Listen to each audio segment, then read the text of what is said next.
Bonjour à toutes et à tous, bienvenue sur ce webcast consacré aux dernières évolutions et perspectives sur les marchés immobiliers. Mon nom est Mickaël Sarbu, je suis consultant chez Vus Partners et j'aurai le plaisir de modérer ce webcast sur l'état du marché immobilier suisse. Alors justement, le marché immobilier suisse qui a connu une évolution contrastée au cours des derniers mois, vous avez quelques chiffres à l'écran. Alors, il a été chamboulé notamment par le revirement des taux d'intérêt, par une activité de construction en recul, une diminution du nombre de transactions et des prix des immeubles de rendement, mais aussi une augmentation sensible des loyers et une résilience remarquable du marché des utilisateurs. Alors, maintenant, plusieurs questions se posent. La principale, à quoi faut-il s'attendre pour ces prochains mois et pour l'année 2024 ? Comment le contexte économique, l'inflation, les taux d'intérêt, l'emploi vont-ils évoluer et quels impacts cela aura-t-il sur les marchés immobiliers? Les prix du logement vont-ils augmenter ou diminuer en 2024? L'actuelle pénurie de logements locatifs va-t-elle s'accentuer et quel en sera l'impact sur les marchés, sur les loyers? Et enfin, quid du marché des surfaces de bureaux et de vente? Vont-ils résister face au télétravail et à l'essor du commerce en ligne? Alors, pour aborder ces différentes questions, j'ai le plaisir d'accueillir aujourd'hui 3 experts de Vus Partners. Tout d'abord, Corinne Dubois, qui est responsable des prévisions économiques, de la recherche et du développement de modèles pour le marché immobilier. Elle vous présentera les dernières tendances et prévisions économiques. Nous aurons ensuite Dragana Djordjevic, qui est notamment en charge des méthodes d'évaluation et de la construction d'indices de prix immobiliers. Elle abordera le segment du logement en propriété. Et enfin, nous aurons Vincent Clapasson, partenaire et directeur de notre bureau de Genève, responsable des évaluations de portefeuille immobilier et du conseil en développement de projets. Vincent qui se penchera, lui, sur l'immobilier commercial. Alors voilà, chaque expert fera une brève présentation et les 15 dernières minutes du webcast seront consacrées à vos questions.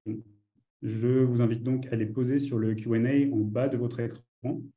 Et je passe maintenant la parole à Corinne Dubois. Merci beaucoup, Mickaël. Voilà, bonjour à toutes et à tous. Dans cette première présentation, j'aimerais vous parler du contexte économique dans lequel nous évoluons actuellement et plus précisément aussi de nos prévisions pour 2024. On va naturellement surtout se pencher sur les forces économiques qui vont avoir un impact essentiel sur les marchés immobiliers. On va commencer par l'inflation. Après une année 2022 de tous les records, l'inflation a entamé sa lente décrue depuis le début de l'année 2023. D'ailleurs, depuis cet été, on est repassé en dessous du seuil de 2% qui est considéré par la BNS comme stabilité des prix. Est-ce que cela veut dire que l'inflation est désormais derrière nous et un phénomène du passé? Alors, je pense qu'il s'agit de rester prudent parce qu'il reste encore de nombreux facteurs de risque qui pourraient réaugmenter l'inflation ces prochains mois. D'une part, les prix de l'énergie, que ce soit le baril du pétrole qui a augmenté de nouveau depuis cet été, ou encore les prix de l'électricité qui, on le sait, vont connaître un rebond l'année prochaine, cela pourrait créer de nouveau de l'inflation. D'autre part, on est dans un contexte de pénurie de personnel. On peut donc s'attendre à ce que les salaires augmentent en 2024, c'est-à-dire une hausse des coûts de production pour les entreprises qui pourront être tentées de répercuter cela dans leurs prix. Finalement, on le verra tout à l'heure avec Dragana, les loyers vont augmenter. Et il faut savoir que les loyers représentent 18,6% du panier type dans le calcul de l'indice des prix à la consommation. On peut donc estimer que ces hausses de loyers contribueront entre 0,5 et 0,7 points d'inflation supplémentaire en cette fin d'année et en début d'année prochaine. En prenant en compte ces différents facteurs, on s'attend à ce que l'inflation s'établisse à un taux de 1,9% en 2024, donc une valeur qui reste légèrement inférieure au seuil de 2%, mais toutefois élevée en comparaison historique. Qu'est-ce que cela implique pour la politique monétaire? Alors, d'une part, la baisse de l'inflation qu'on a observée ces derniers mois ouvre la porte à une politique monétaire moins restrictive. D'ailleurs, on l'a vu lors de la dernière séance de la BNS, en date du 22 septembre, le taux directeur n'a pas été relevé, mais maintenu à 1,75%. C'est la première fois d'ailleurs depuis le début du resserrement monétaire en 2022 que ce taux n'a pas été relevé. Cependant, on a aussi vu que des facteurs de risque persistent au niveau de l'inflation. Il n'est donc pas exclu que le taux directeur soit à nouveau relevé de 25 points de base pour être amené à 2% en cette fin d'année ou alors en début d'année prochaine. Si l'on considère maintenant ce taux directeur en termes réels, c'est-à-dire ajusté des anticipations d'inflation, on constate qu'il est aujourd'hui assez proche de sa moyenne historique, ce qui laisserait penser qu'un point d'équilibre est peut-être atteint.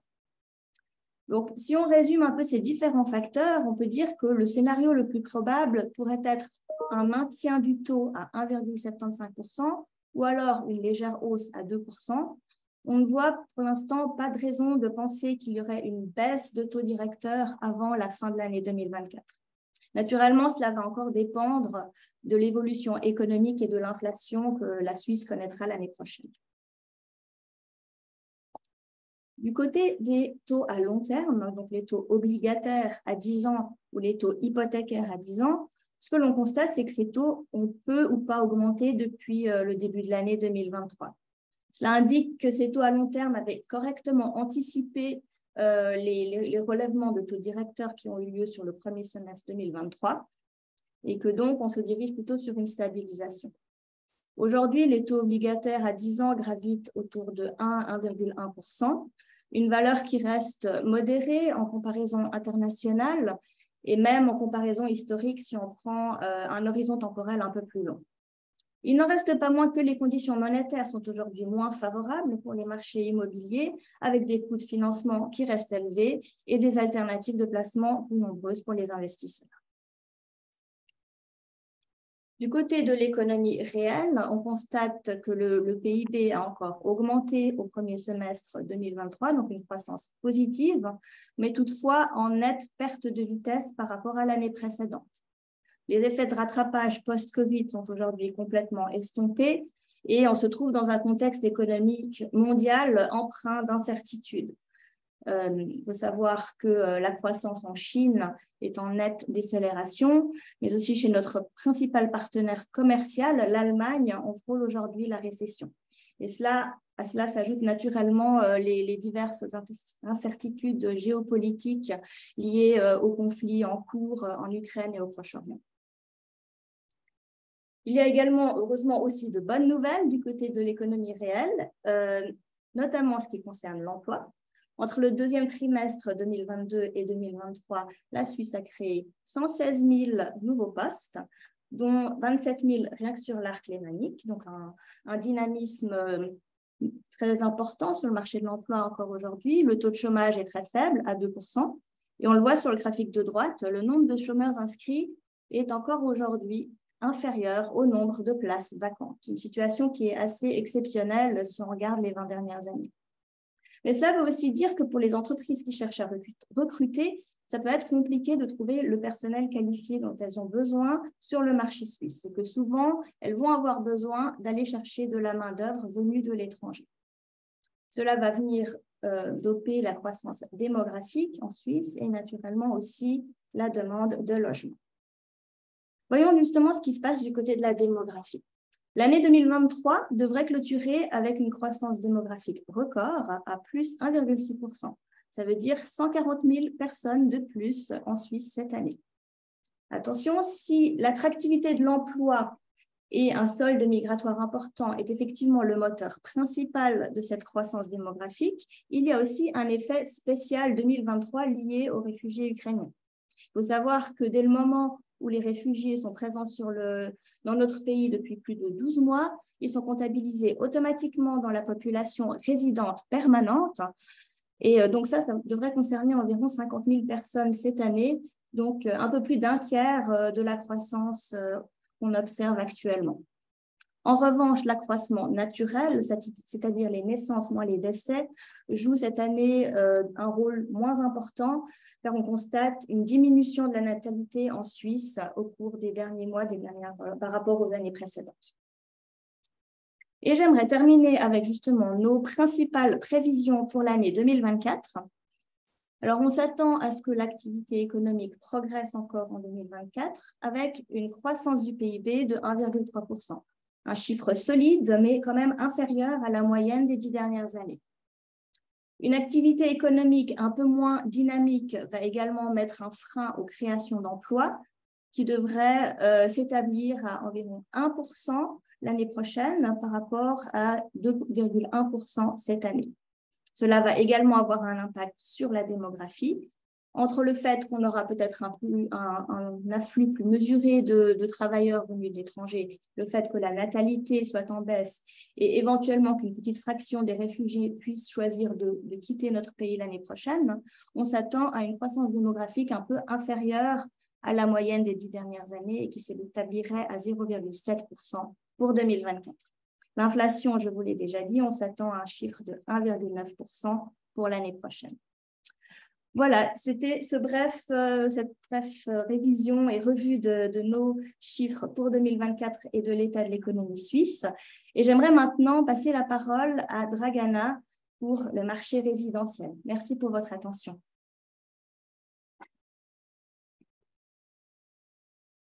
Merci Corinne. Je prends la main à mon tour. Bonjour à tous. Alors, pour le marché résidentiel, dis donc, on peut dire que en fait, la situation est assez paradoxale, avec d'un côté une pénurie qui semble s'installer et semble aussi perdurer, alors que le marché de la construction stagne. Si on regarde les investissements nominaux dans la construction des logements, on constate deux choses. D'une part, que c'est la transformation qui a été très dynamique en 2023, avec des travaux de rénovation énergétique qui ont gagné en importance. Et par contre, le neuf est plutôt à la peine, bien qu'on constate des hausses nominales en 2023, plus 0,6% pour le collectif, plus 2,5% pour la villa. En fait, ces hausses reflètent plus l'augmentation des coûts de construction qu'on a observé au cours des 2 dernières années. Si on regarde le nombre de logements qui ont été autorisés à la construction depuis 2013, sur le graphique à gauche, en fait, on voit très bien qu'on ne crée pas de nouveaux logements.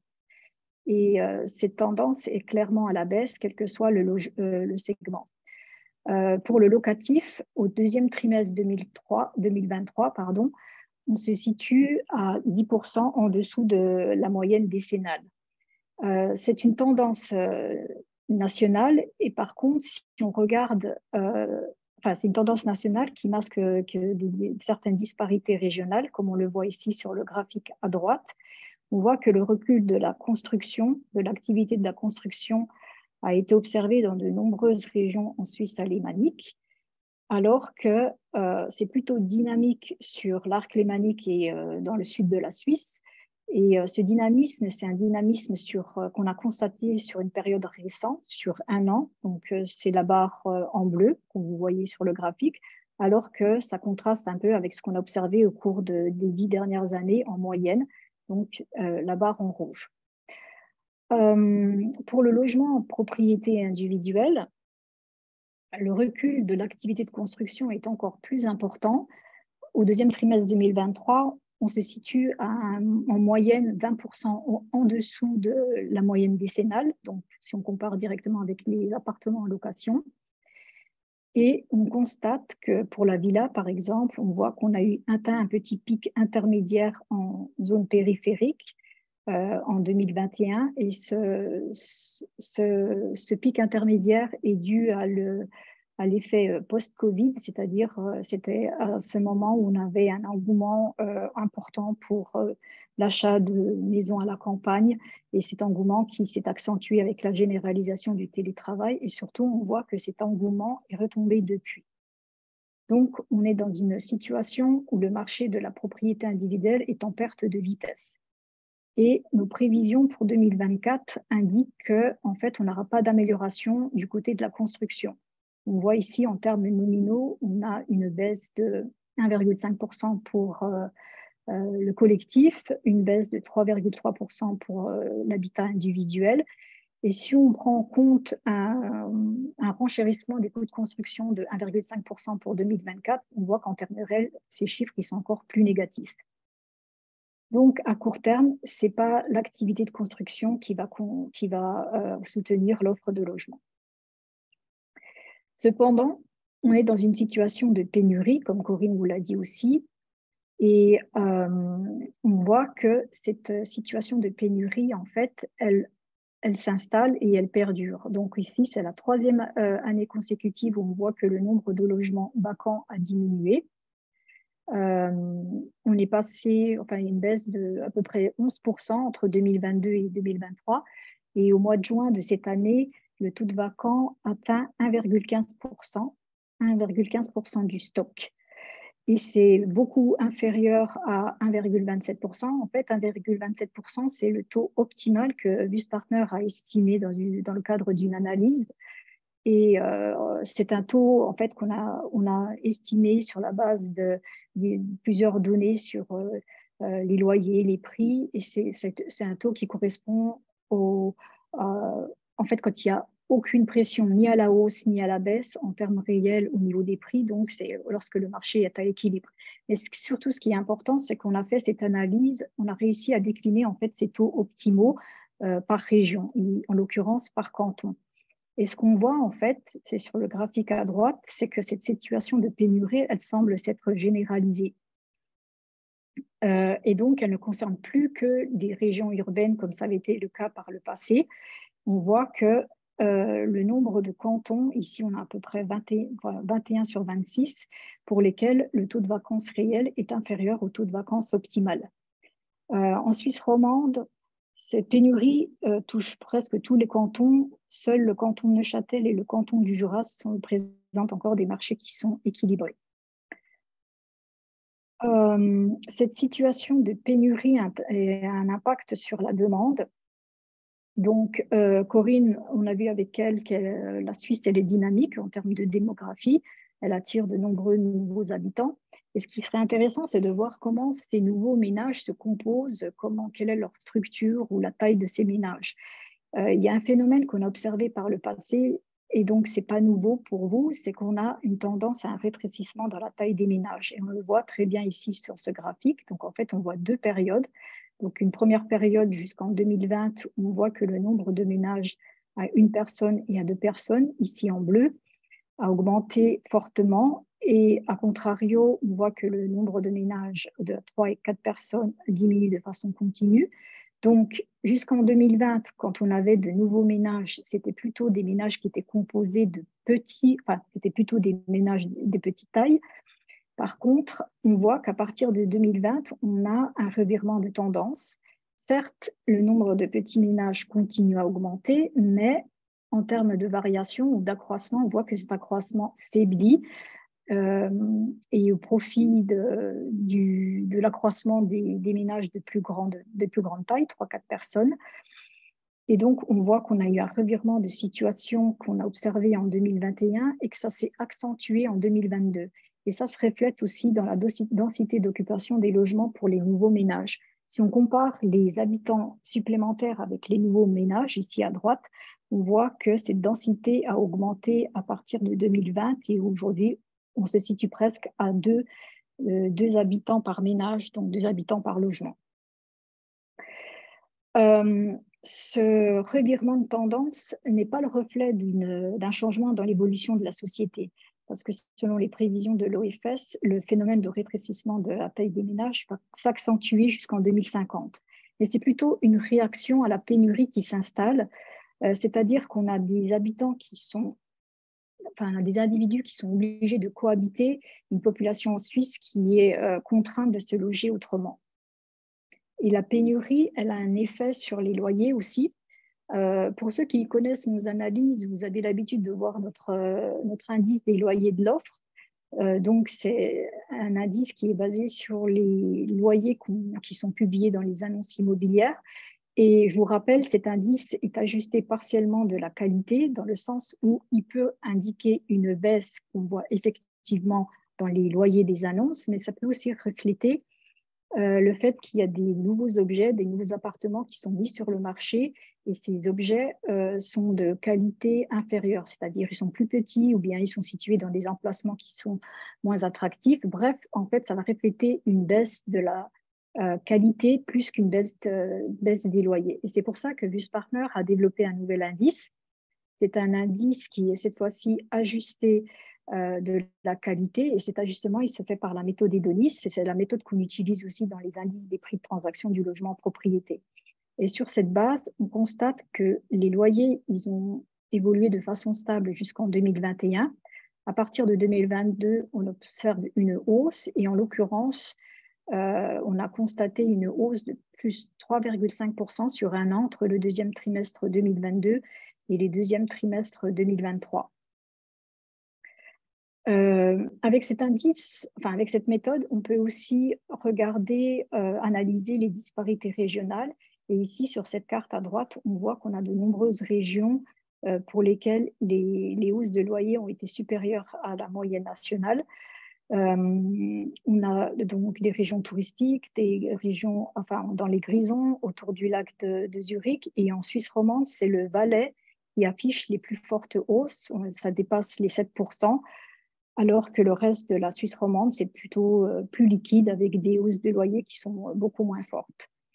Et nos prévisions pour 2024, c'est que la pénurie va perdurer. En fait, il n'y aura pas d'amélioration. Il n'y aura pas d'amélioration non plus du côté de l'offre. Et on est aussi dans le contexte, comme Corinne vous l'a dit en introduction, où on a encore une croissance démographique dynamique et on s'attend donc que les loyers vont augmenter de 4,5% en 2024 selon cet indice hédoniste.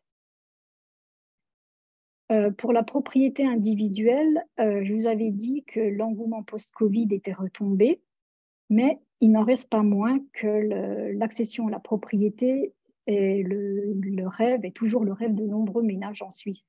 Et c'est ce qu'on a constaté dans notre dernière enquête de l'Immobaromètre en 2023, octobre 2023, en l'occurrence que 46% des ménages locataires de 30 à 50 ans ont déclaré souhaiter être propriétaires. Paradoxalement, on a constaté que le taux de propriété a baissé de façon significative entre 2015 et 2021. Il est passé de 38,4% à 36,3%. Donc, on voit qu'il y a un véritable décalage entre le rêve et la réalité. Il y a plusieurs facteurs qui peuvent expliquer pourquoi ce taux de propriété a baissé. Entre autres, on a une offre en logement locatif qui est de haute qualité, mais c'est surtout dû au fait qu'il est devenu de plus en plus difficile à de nombreux ménages d'acheter leur logement avec des prix qui ont augmenté plus fortement que les revenus. Et justement, dans la dernière édition de l'Immo Monitoring, donc celle qui vient d'être publiée cet automne, on a consacré un chapitre spécial sur ce thème de l'accessibilité financière du logement en propriété. On a souhaité analyser en fait les écarts qui existent entre les prix de marché qu'on observe aujourd'hui et les prix abordables. Et les prix abordables, en fait, c'est les prix qui permettent d'accéder à la propriété individuelle. C'est-à-dire, c'est les prix qui, selon en fait, les règles de viabilité que les banques pratiquent pour l'octroi des crédits, c'est à savoir que la charge annuelle du logement ne doit pas dépasser le tiers des revenus annuels bruts. Et donc, sur cette base, on a considéré un ménage spécifique, c'est-à-dire un ménage qui aurait toutes ses chances d'accéder à la propriété. Et en l'occurrence, ici, c'est un ménage qui est composé d'au moins 2 personnes avec les 2 membres adultes qui travaillent. Donc, ils ont entre 30 et 50 ans qui travaillent et le taux d'activité de ce ménage doit dépasser 150%. Et sur la base de notre modèle de pouvoir d'achat, ce ménage aurait un revenu de 148 000 francs. Donc, ce qui peut paraître élevé, mais c'est justement pour donner toutes les chances à ce ménage d'accéder à la propriété. Et si on applique ensuite les règles de viabilité financière, ce ménage peut se permettre un logement pour 814 000 francs. Donc, ce serait notre seuil abordable à l'échelle suisse. Et ensuite, on compare donc les prix de l'offre moyen pour la PPE et pour la villa. Et en l'occurrence, ici, pour la PPE, on a en moyenne, la PPE se vend à 890 000 francs, donc ça nous fait un écart de 9% par rapport au seuil abordable. Et puis pour la villa, l'écart est plus important, il est de 27%, avec une villa qui se vend en moyenne à 1 120 000 francs. On peut faire le même exercice qu'on a fait à l'échelle suisse, mais au niveau régional. Et on constate ici, par exemple, sur cette carte, qui est pour la PPE, qu'on a encore beaucoup de régions en bleu et en gris, donc des régions où le logement est encore abordable. Pour la villa, l'image est différente, avec beaucoup de rouge, mais ce n'est pas étonnant non plus, parce qu'en soi, la villa est en moyenne entre 20 et 30% plus chère que la PPE. Pour la Suisse romande, on voit que c'est le canton de Vaud et le canton de Genève qui, bien qu'ils aient des revenus annuels bruts qui soient supérieurs à la moyenne suisse, et encore dans ces cantons où les écarts entre les prix de l'offre et les prix abordables sont les plus importants, donc ils dépassent les 40%, alors qu'on retrouve nos cantons de Neuchâtel et de Jura où ces prix, les logements sont encore abordables. Ensuite, en termes de dynamique des prix, donc en 2023, on a observé un début de normalisation. Donc, on a toujours une hausse des prix, plus 1,9% pour la PPE malgré la hausse des taux. Donc, plus 1,9% sur un an, c'est-à-dire entre le troisième trimestre 2022 et le troisième trimestre 2023. Pour la villa, on est à plus 0,6%, donc une stabilisation côté villa et une hausse côté PPE, mais on est quand même bien loin des taux de croissance qu'on a observés au cours des années passées. Donc, on a une performance solide, bien que la dynamique des prix commence à s'essouffler. Avec la hausse des taux, Corinne vous le disait aussi, on est entré dans un nouveau paradigme. On a les coûts de financement qui se sont alourdis de façon très forte, de façon très significative, ce qui a amputé le pouvoir d'achat de nombreux ménages. Donc, on voit cet effet avec la baisse de la demande, ici en bleu. Si j'arrive, voilà, en bleu. On voit que pour la PPE, au deuxième trimestre 2023, on a eu une baisse de la demande de 20% par rapport au même trimestre de l'année précédente. En même temps, l'offre elle a augmenté de la même ampleur. Par contre, pour la villa, l'offre elle a augmenté de façon plus importante. On est à plus 24% sur la même période. Et ce qui explique aussi que ces prix ont été plutôt stables pour la villa. Donc, bien que les prix nominaux ils aient encore augmenté en 2023, on est bien entré dans un marché baissier. Et on voit que le durcissement de la politique monétaire a commencé à porter ses fruits. C'est-à-dire qu'on a une baisse de la demande, les délais de vente se sont allongés, l'offre elle a augmenté entre-temps. Cependant, les attentes sur les prix divergent.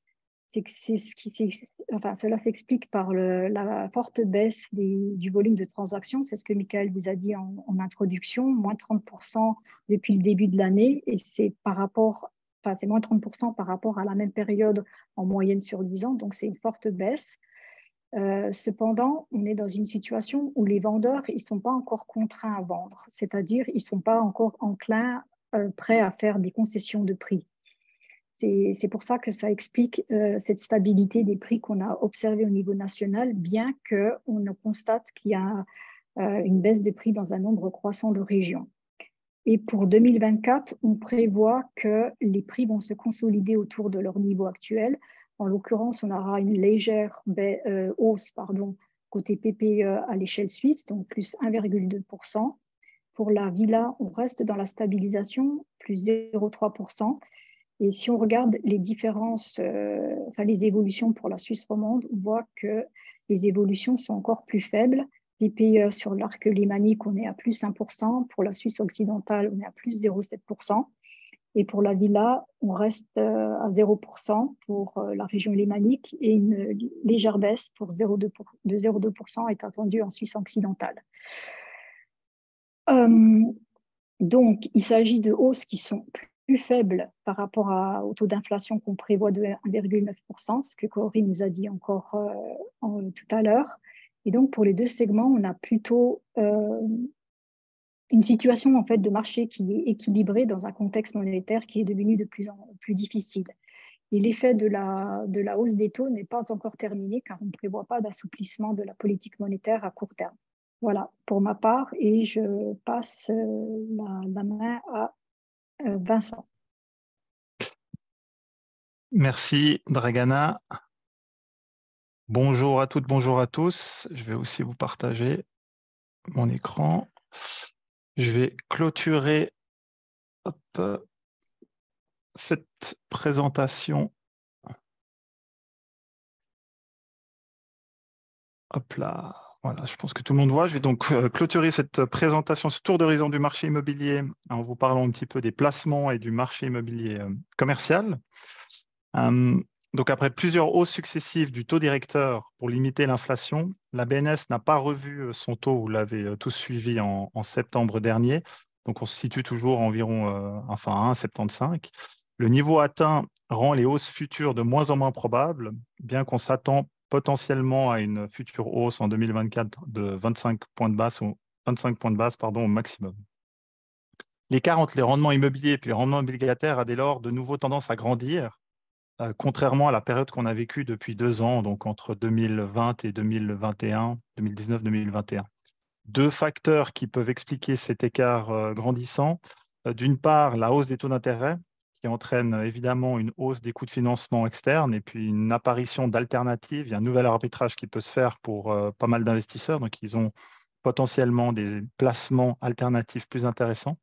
Et puis de l'autre part, à valeur de marché constante, la hausse des loyers provoque une augmentation du rendement. Donc, c'est deux effets qui se constatent aujourd'hui, tant en termes nominaux qu'en termes réels. Cette corrélation, on l'a suivie de près entre les rendements immobiliers et obligataires. On l'a étudié en détail lors de notre dernier e-monitoring, cette dernière édition.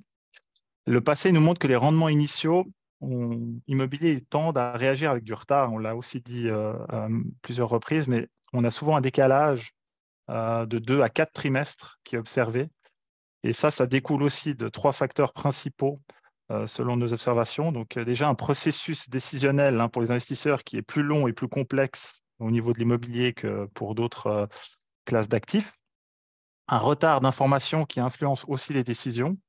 Ça peut prendre du temps de passer devant un comité, d'obtenir une estimation, d'avoir des avis dans les due diligence. Donc, ça implique un retard ou, disons, une période assez longue au niveau de la décision.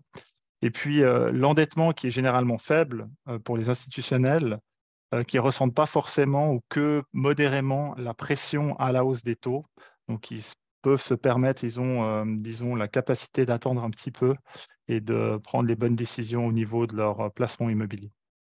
Cet effet, il est illustré sur le graphique que vous avez à l'écran, qui est présenté. On observe une forte corrélation entre les rendements initiaux long terme et les rendements nominaux obligataires.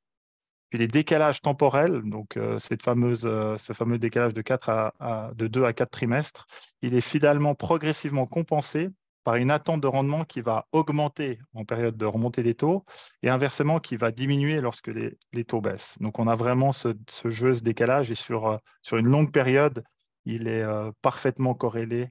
La corrélation entre les deux rendements est assez forte. Qu'est-ce qui se passe au niveau du marché, au niveau du marché direct en tout cas? On voit que la remontée des rendements est également observée sur la base transactionnelle, puisque les rendements nets initiaux en Suisse, là on a le graphique pour tous les immeubles, donc c'est les immeubles résidentiels et commerciaux, il est passé de 3% en 2021 à 3,4% au troisième trimestre 2023. Ça fait une hausse de rendement de l'ordre de 13% en 2 ans. À noter également la plus grande disparité de l'échantillon. Vous voyez, les quantités, les écarts types sont assez larges depuis 3 ans, ce qui illustre aussi des plus grandes incertitudes en période mouvementée comme celle qu'on vit depuis 2021. Et ces périodes d'incertitude créent également une forte illiquidité sur le marché, puisque on l'a eu aussi en préambule selon les chiffres de Michael, mais on a constaté une baisse d'environ 30% des volumes de transactions au troisième trimestre 2023, par rapport à la moyenne des 10 dernières années. Donc, c'est vraiment une baisse assez forte et assez importante au niveau transactionnel. Et si on s'intéresse aux différentes affectations dans le détail, vous avez ici 2 graphiques. La baisse observée des prix sur le segment résidentiel reste toutefois modérée. tenons compte des remarques précédentes et surtout de la hausse annuelle forte qu'on a connue durant les 10 dernières années. La baisse, elle est environ de 4,4% depuis 2022, alors que la croissance annuelle connue sur les 10 dernières années, donc de 2013 à 2022, a été de 4%. Le recul il est en revanche beaucoup plus marqué pour les actifs commerciaux, avec environ 8% de baisse depuis 2022, alors que la croissance annuelle était, elle, autour de 1,4% sur les 10 dernières années, donc toujours de 2013 à 2022. Un élément qui reste intéressant à signaler selon nos observations de transactions entre 2022 et 2023, c'est la taille et la qualité des immeubles échangés. En 2022, les objets vendus, ils étaient généralement plus petits. Comme en témoigne le volume moyen des transactions, c'était environ inférieur de 17% à la moyenne des 10 dernières années. Et puis, les benchmarks de qualité moyens pour l'état, standard d'aménagement et emplacement étaient aussi plus bas que ceux qu'on a eus en moyenne sur les 10 dernières années. Donc, en fait, on vendait des immeubles plus petits et qualitativement moins bons l'année passée. Puis en 2023, ça s'est un petit peu inversé. Là, on constate que la taille des biens négociés, immobiliers négociés, représente un prix moyen qui est supérieur d'environ 8% à la moyenne des dernières années. Donc, on avait moins 17% en 2022, puis là, on a plus 8%.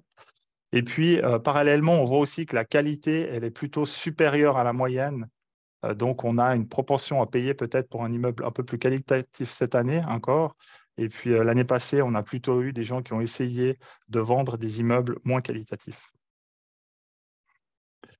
La tendance est, pour la partie indirecte, elle est un peu plus mitigée sur ces placements-là. On voit que les sociétés immobilières anonymes, donc c'est notre indicateur VUPIX-A, c'est relativement stable. Les fonds immobiliers, par contre, ils n'ont pas réussi à se remettre de la baisse nette qu'ils ont connue l'année dernière. Donc, à fin août 2023, les sociétés anonymes immobilières affichaient un rendement d'environ 4,5%. Ça ne permet pas encore de compenser la baisse de l'année précédente, mais on obtient quand même une performance moyenne sur 10 dernières années de 6,6%. Donc après une performance extrêmement décevante des fonds immobiliers, cette fois c'est le VUPIX-F en 2022, on était à moins 15,5%. L'année en cours jusqu'à toujours fin 2023, dernier indice qu'on avait à disposition, affiche également une tendance négative avec moins 2,3%. Pour l'année en cours, de nombreux acteurs du marché avaient espéré une évolution un petit peu plus positive que celle qu'on a connue finalement. D'une part, parce que les adjos avaient pas mal corrigé. On était en moyenne à 20% et puis maintenant on se retrouve à 15%. Donc, il y a comme une correction de 25% des adjos. Puis d'autre part, les cash flows restent stables puisqu'on parle principalement de revenus qui découlent du marché résidentiel. Et comme l'a dit Dragana, on est encore dans un marché en pleine tension avec une hausse des loyers, puis une demande très soutenue et une offre assez faible. Trois raisons qui, selon nous, pourraient être trois raisons d'une évolution toujours morose. La première, c'est que la part immobilière reste importante pour les caisses de pension, par exemple. On a une exposition à l'immobilier qui est d'environ 24,1 à 24,4%. Deuxième raison, évidemment, la remontée des taux d'intérêt qui permet d'une part des alternatives, comme on l'a dit initialement, plus aussi qui implique un coût de financement qui est un peu plus élevé. Et puis la troisième raison, c'est des incertitudes liées à l'évolution future des taux et des valeurs. Donc, est-ce que c'est le bon moment d'acheter? Est-ce que c'est de nouveau le bon moment d'acheter? Est-ce qu'il faut attendre? On a aussi, on ne l'a pas forcément évoqué, mais on a aussi toute la partie durabilité qui rentre en compte. Donc, pas mal d'incertitudes au niveau du marché, aussi du marché indirect. Si on passe maintenant au segment commercial, parlons un petit peu des bureaux. Donc, une bonne nouvelle à minima qui vaut pour les périodes qu'on a observées ces derniers trimestres, ces 2 dernières années. Donc, un boom du marché de l'emploi qui s'est maintenu. On enregistrait encore une croissance de 2,2% sur un an au 3e trimestre. La croissance est particulièrement marquée dans le secteur du bureau typique, en dépit, malgré la généralisation du télétravail et du desk sharing. Cette croissance marquée génère, selon nous, selon nos estimations, une demande de surface supplémentaire en bureau d'environ 210 000 m² entre le 2e trimestre 2022 et le 2e trimestre 2023, donc sur une année. Si on ajoute le besoin de bureaux d'autres secteurs qui ne sont pas des bureaux typiques, on estime sur toute la Suisse l'ensemble du besoin à 470 000 mètres carrés supplémentaires. Et puis, donc ça, c'est au niveau de la demande. Si on regarde au niveau de l'offre, en parallèle, l'activité de la construction, elle, est en forte baisse. C'est le graphique que vous avez à droite, notamment avec les permis, puisqu'on a jusqu'à 70% de baisse des permis de construire dans les grands centres. Donc, une diminution de l'offre globale en surface administrative sur la Suisse de 2,8% sur une année, sur l'ensemble de la Suisse. Donc, par contre, il reste des régions où le marché est plutôt à l'équilibre, voire déséquilibré, notamment certains secteurs qui souffrent de surfaces disponibles qui sont un peu plus importantes. Donc, l'offre de surface est en recul, cumulée à une bonne santé économique depuis 3 ans. Ça, c'est des bons points, mais ça ne doit pas cacher les défis liés aux entreprises, notamment à un marché du travail florissant et à l'inflation qui exerce une pression à la hausse sur les salaires. Parallèlement, on constate aussi la création de valeur par employé, donc par mètre carré, a diminué, ce qui donne une propension des entreprises à payer un loyer élevé, plus faible que peut-être l'année passée ou les années antérieures. Donc, on sait que la proportion, elle s'atténue un petit peu et c'est ce qui va provoquer aussi probablement une stabilité, on le verra après dans les prévisions, mais une stabilité au niveau des loyers. Sur l'ensemble de la Suisse, les loyers ont eu tendance à stagner, comme je viens de le dire, voire légèrement baisser. On observe toutefois une tendance à la hausse pour des immeubles de qualité très bien situés, où là, une proportion à payer assez importante est donc restée intacte, notamment les grands centres urbains avec des immeubles patrimoniaux ou très bien placés. La question, c'est de se poser aussi, c'est est-ce qu'on reste compétitif par rapport à d'autres centres, d'autres grandes places administratives internationales? Vous avez ici le graphique qui montre 3 paramètres clés. On va peut-être passer de bas en haut. Donc, en bas, on a l'évolution des loyers, la variation sur une année, le taux de vacances en deuxième, et puis les rendements net prime, la différence ou la variation de rendement net prime de 2021 à 2023. Puis là, clairement, la réponse, elle est plutôt positive par rapport à l'Allemagne, à la France ou aux États-Unis, puisqu'on voit que les loyers ont passablement augmenté sur Genève et Zurich en comparaison internationale. Les taux de vacances sont relativement restés stables en 2 ans.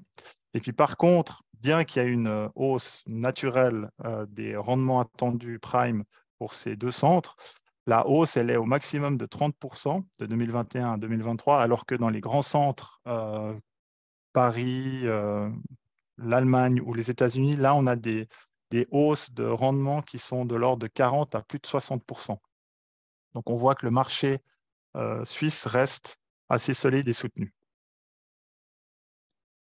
Encore un petit aparté sur une analyse, une étude qu'on a faite aussi dans l'e-monitoring. Alors, c'est purement un hasard avec la récente actualité, notamment de WeWork, mais on a parlé des espaces de coworking qui connaissent un fort engouement dans le monde entier. Alors, peut-être un tout petit peu moins depuis la faillite de WeWork, mais en tout cas, on a vu un engouement fort dans le monde entier. Le marché suisse n'a pas fait exception à cette règle. Depuis 2020, le nombre de coworking a progressé de 67%. Par contre, ces derniers temps, on sent aussi, on constate des signaux d'une certaine saturation.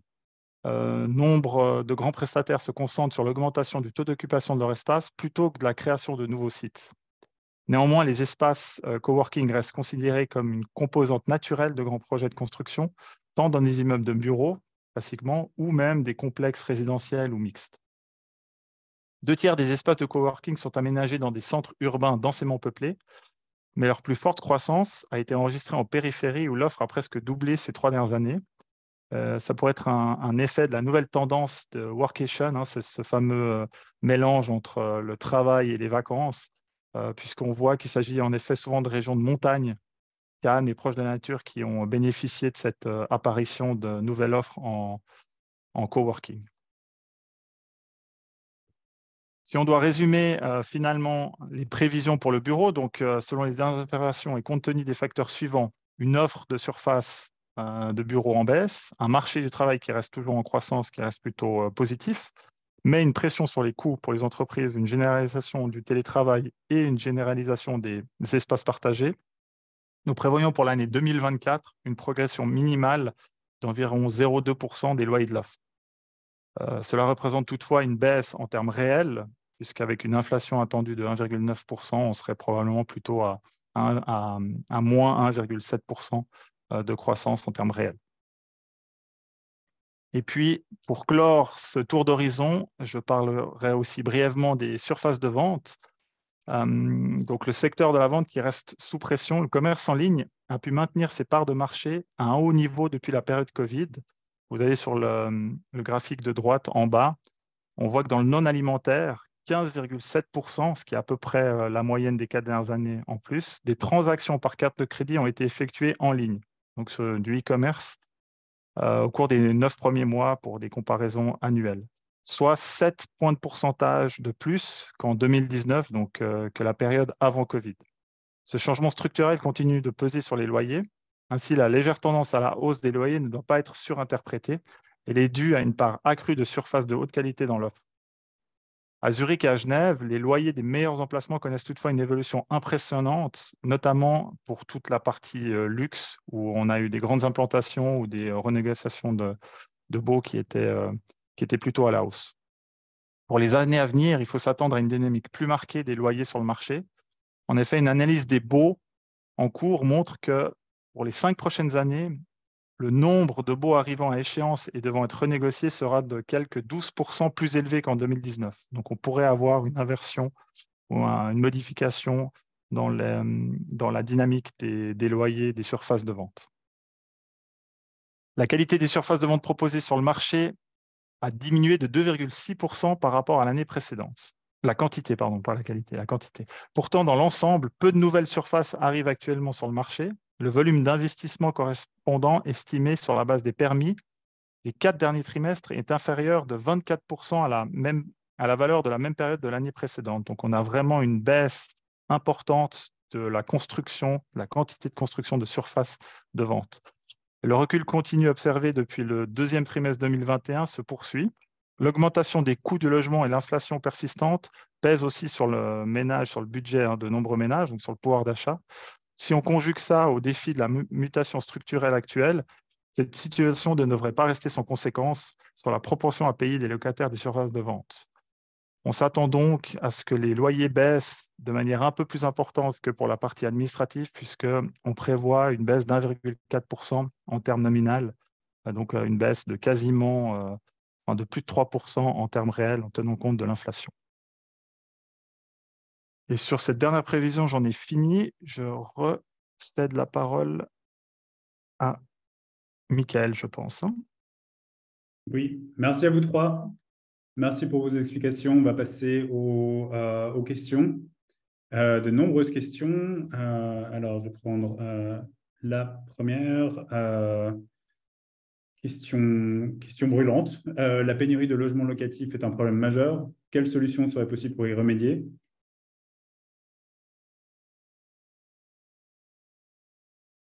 Je me lance. Vas-y, Non, alors, je ne sais pas s'il y a des solutions.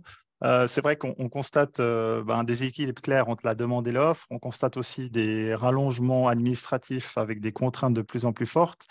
Je pense qu'on a quand même un territoire qui est limité. On a voté des lois qui restreignent encore un petit peu plus le territoire. Par contre, on voit aussi dans le graphique de Dragana, on a dans les rénovations, on parlait de la durabilité, mais dans les rénovations, je pense dans des extensions sur élévation, une densification, on pourrait créer pas mal de logements.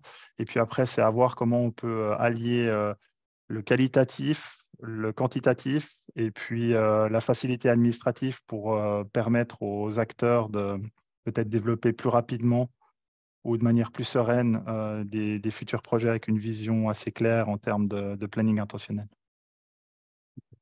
D'accord. Prochaine question, peut-être celle-ci pour Corinne. Je suis surpris de voir seulement 30% de baisse du volume de transactions. On me parle plutôt de 60%. Est-ce que la baisse que vous mentionnez est uniquement sur le marché résidentiel? Alors, ces 30%, en fait, ça concerne l'ensemble des immeubles de rendement, donc résidentiel et commercial. Et puis, c'est un chiffre, en fait, qui compare 2023 par rapport à la moyenne des 10 dernières années. Donc, ce n'est pas une baisse par rapport à l'année précédente, mais bien l'évolution par rapport à la moyenne des 10 dernières années. Ok. Alors, Vincent, pour mettre un peu de variété dans les questions, quelles prévisions faites-vous pour le co-living en Suisse? C'est une bonne question. C'est une bonne question. C'est assez difficile à dire. C'est vrai que c'est un mode qui pourrait pas mal répondre à des questions, notamment, on l'a vu, hein, on a eu d'abord une augmentation de l'individualisation des ménages, et puis maintenant on a plutôt tendance à avoir de nouveau plus de personnes par ménage, parce que probablement que le pouvoir d'achat baisse. Donc le co-living pourrait être une très bonne solution. On voit de plus en plus, moi je pense que, je ne sais pas l'avenir que ça aura, mais je pense que ça peut permettre, c'est entre autres une bonne solution pour quelque part limiter ou freiner la perte de pouvoir d'achat ou la non-accessibilité même à un seul logement en location pour un ménage ou une personne seule. Donc je crois que ça fait du sens, en tout cas dans le marché qu'on connaît, surtout dans les centres où on est sous pression, où on a des niveaux de loyer qui sont relativement élevés, où on a une pénurie de logements. D'accord. Alors, on a pas mal de questions sur la durabilité et sur le ESG, autre sujet brûlant. Une autre question, est-ce qu'on a une idée de l'impact de ces rénovations donc, de durabilité ESG pour l'investisseur, le locataire ou pour un propriétaire privé? Et est-ce réellement intéressant de rénover financièrement parlant?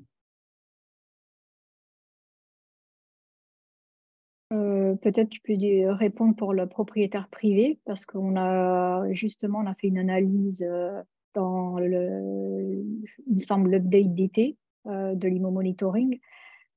Et on trouve, en fait, on a fait juste une analyse pour montrer qu'il y a des plus-values, le fait que tu rénoves ou le fait que tu mettes une pompe à chaleur à la place d'un chauffage à énergie fossile. Et on a montré que pour la villa, il y a une plus-value. Et puis pour la PPE aussi, après, c'était de l'ordre de 3 à 4 mais ça a changé, oui, ça a gagné en importance. Et puis je pense que côté investisseur et pour immeuble de rendement, Vincent, on a aussi ces effets. On a un effet sur les taux d'escompte, sur les loyers. Ouais, C'est positif. Bon, après, c'est au cas par cas. Il faut aussi prendre en compte les investissements. Mais globalement, c'est positif. ouais, je pense que pour l'investissement, c'est plus contrasté. Ça dépend un tout petit peu la situation, déjà dans quel canton il est, les subventions qui peuvent être obtenues, quel type de rénovation énergétique on parle. On avait fait une étude, effectivement, où on pouvait avoir un petit peu une différence de taux d'escompte entre des immeubles, mais entre-temps, on a aussi eu la hausse des taux directeurs, donc un peu une modification du marché immobilier. Moi, je pense qu'aujourd'hui, il y a une pression notamment des autorités, des administrations, des cantons. Donc, aujourd'hui, au-delà de savoir la rentabilité de ces travaux, je pense que ce sera plutôt très pénalisant pour les immeubles qui n'auront pas entrepris ou qui n'auront pas réfléchi à une stratégie de rénovation énergétique. Donc, malheureusement, je pense on arrive déjà dans un virage où la question est plus de savoir si ça va être valorisant pour les immeubles, mais si ça ne va pas être trop pénalisant de rien entreprendre. Donc, c'est un peu là où on est. Puis, il faudra réfléchir à des solutions aussi avec les autorités pour savoir comment. Typiquement, Genève font des exonérations d'impôts quand on est dans un standard HPE. Donc, réfléchir à quelles solutions on peut mettre en place au-delà des subventions pour que ça puisse tourner dans un plan financier pour un investisseur. D'accord, merci. On va passer à l'international cette fois avec une question à propos de nos pays voisins. On observe en France, en Allemagne, des baisses beaucoup plus marquées sur les prix des maisons et des appartements suite à la hausse des taux. Pourquoi est-ce que les prix suisses ne diminuent pas ou peu? J'imagine que ça a à voir avec les taux d'intérêt. Ouais, je peux prendre cette question. Je dirais que, d'une part, comme on l'a vu dans le contexte économique, finalement, les taux d'intérêt en Suisse, ils restent quand même beaucoup plus faibles par rapport aux pays voisins et même au niveau de l'augmentation. En zone euro, les taux directeurs, ils ont augmenté de manière beaucoup plus marquée et puis les taux sur les obligations aussi. Donc, tout cet aspect-là reste plus mesuré en Suisse. Donc ça, c'est d'un côté. Et de l'autre côté, comme disait Dragana dans sa partie, on a un marché des utilisateurs qui reste très solide avec une forte demande en tout cas pour les locatifs, et puis un rééquilibrage de la demande peut-être sur le segment des propriétés, mais avec une demande qui reste quand même finalement forte, même si elle n'est pas aussi excédentaire qu'elle l'était il y a quelques années. Oui, et je peux rajouter, Corinne, tu peux me corriger, mais il me semble qu'on avait fait une analyse, on avait montré que côté démographie, ben, la France, l'Allemagne, c'est pas du tout la même image que la Suisse. Alors en Suisse, on a 1% de croissance en moyenne sur 10 ans, et en France, en Allemagne, c'est pas du tout le cas. Puis même les prévisions. 0,2-0,3% en France et en Allemagne, donc Ouais. là, effectivement, il y a la demande est aussi impactée de manière moins positive que en Suisse. Oui. Okay. D'accord. Autre question, est-ce que la PPE en DDP est une solution intéressante pour rendre la propriété plus abordable dans les régions les plus touchées par des prix très élevés? Est-ce qu'une demande existe? Alors, ça peut être intéressant, ça dépend du montage financier, ça dépend de l'équilibre qu'on trouve, hein. Donc, le but de la PPE en DDP, ce serait de ne pas acheter le terrain et de le louer sur une période qui doit être définie avec des conditions de retour qui seraient définies aussi. Donc, l'accessibilité à la propriété pourrait être plus élevée puisqu'on n'a pas la part de terrain à acheter directement, on n'a que la part construction plus probablement mise en valeur, mais voilà, on limiterait un petit peu le prix par mètre carré. C'est sûrement aussi une solution potentielle. Alors après, philosophiquement, c'est plus en termes psychologiques aussi, je dirais, par rapport au client acquéreur, c'est de savoir que il est pas tout à fait propriétaire, il est plutôt locataire sur une très longue période, mais bon, il y a des gens que ça peut déranger, il y en a d'autres que ça ne dérange pas, donc ça, c'est plus propre à chacun. Il y a eu des opérations qui se sont faites, qui ont marché, pas forcément dans les régions d'ailleurs les plus soutenues, c'est plutôt en périphérique que ça s'est fait, mais on a eu des opérations à Genève qui ont été faites comme ça, mais par contre plutôt pour des objets assez bien placés proches des centres et qui ont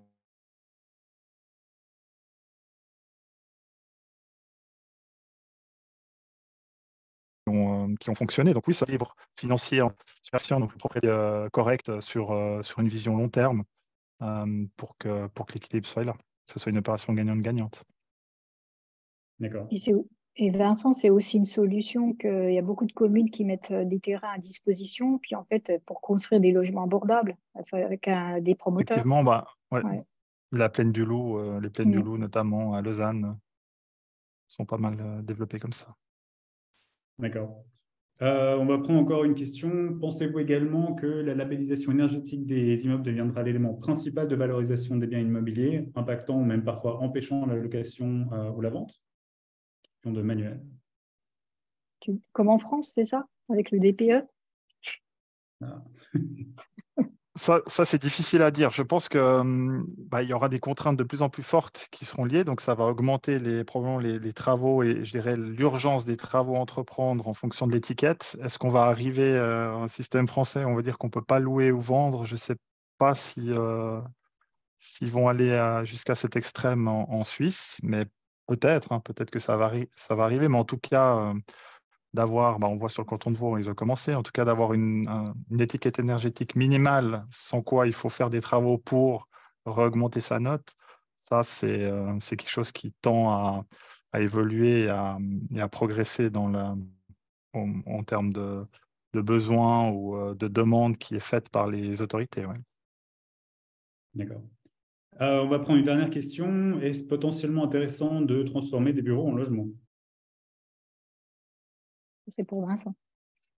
Ah, Vincent, de nouveau, c'est la réponse de l'expert, mais ça dépend de l'immeuble, ça dépend de la situation. Ça peut être intéressant. On a participé, enfin un collègue à moi a participé à une séance ULAI sur ce sujet.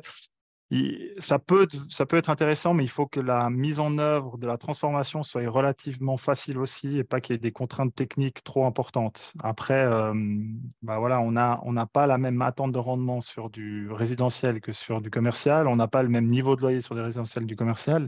Puis tout va dépendre en fait des coûts de transformation par rapport à une situation actuelle.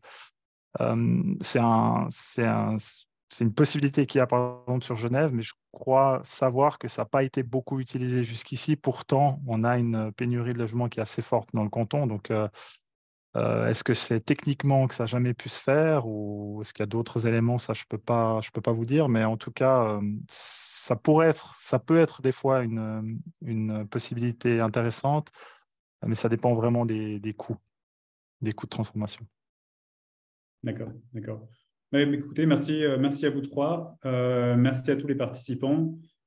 Juste une petite note et une réponse à une autre question. On va bien entendu partager cette présentation dans un email à venir.